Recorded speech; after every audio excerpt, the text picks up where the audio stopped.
预警机面世70多年来，从未被击落过。现在由于中国空军的崛起，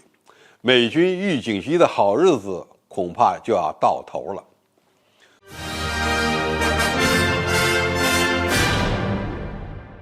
观众朋友，大家好，我是费天少。近期关于美国军队有意发展隐身加油机和预警机的话题成为了热点。大型空中勤务保障飞机是空军战力的倍增器，对于美国空军这样的全球空军而言，其地位非常重要。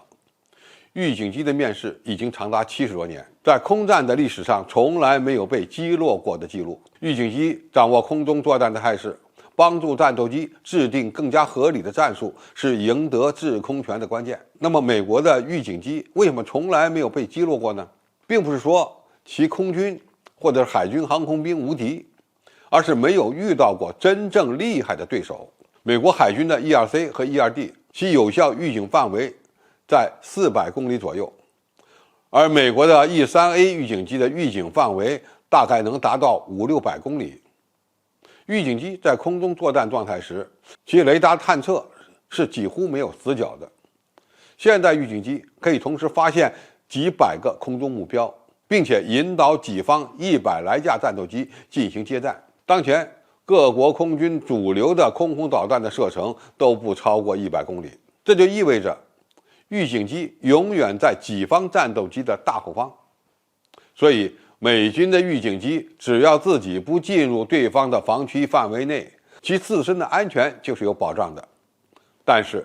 美军以预警机为中心所建立的空中作战体系，正因为中国空军的强大而变得很脆弱。因为这样的战术在中国新一代空中作战体系面前已经被破解。首先，预警机的生存面临着隐身战斗机巨大的考验。过去美国的预警机发现战斗机的距离是在400公里以外，主要是针对雷达反射截面积比较大的战斗机，也就是非隐身战斗机。而预警机对于歼20这样的隐身目标而言，其发现距离可能已经被压缩到了几十公里，这就意味着歼20在静默状态下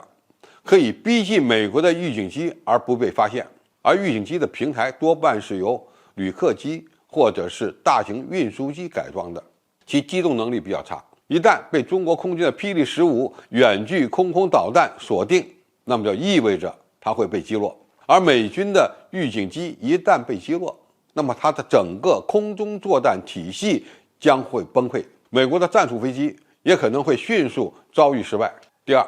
中国还在发展射程400公里以上的超远距空空导弹，这种由歼16、歼11B 挂载的大型空空导弹就是专门给预警机、加油机、轰炸机和运输机准备的。超远距空空导弹的作战样式是，战斗机发射这样的空空导弹之后，紧接着由预警机实施引导，也就是 A 射 B 导。中国新一代的预警机性能要比美国的更好，抗干扰能力极强，以超远距空空导弹融合就能够打击美国的预警机，这种战术的针对性非常强。第三，中国正在发展的反辐射远距空空导弹同样可以对美国的大型预警机和轻型预警机构成严重威胁。目前的空空导弹主要是红外制导的以及雷达制导的，但是只要稍加改装，它们就可以变成反辐射的空空导弹。配备了反辐射导引头的空空导弹，配装的是被动工作模式，可以由隐身战斗机发射，也可以由常规的战斗机在超远距离上发射。这个时候，美军的预警机往往处于收缩状态，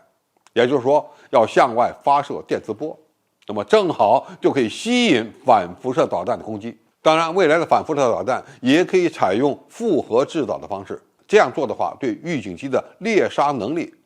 又将继续提升。有人会说，美国预警机遇到的问题，是不是中国预警机也会遇到呢？从道理上来说，确实是这样。但是中国新一代战斗机普遍配装了红外搜索跟踪装置，不需要打开机载雷达就能探测到100公里左右外的敌方目标。何况中国空军的作战区域大多数是在自己的家门口，而中国的预警机普遍又配备了数字阵列有源相阵雷达，再加上美国空军还缺少一款超远距的空空导弹，所以相比于美国的预警机所承受的风险，中国的预警机安全系数还是相当高的。未来中美预警机之间的竞争将是非常激烈的。美国的优势是装备规模较大，缺点是多数预警机的技术已经比较老旧，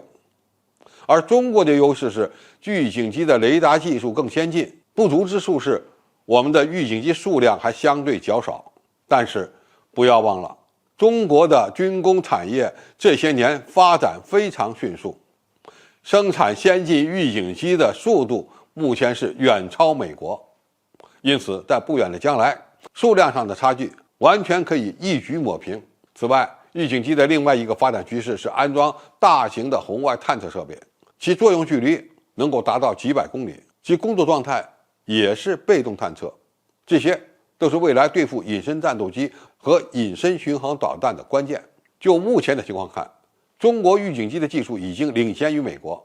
未来完全有实力保持这一优势。好，今天的评述就到这里，谢谢大家收看，我们下期再见。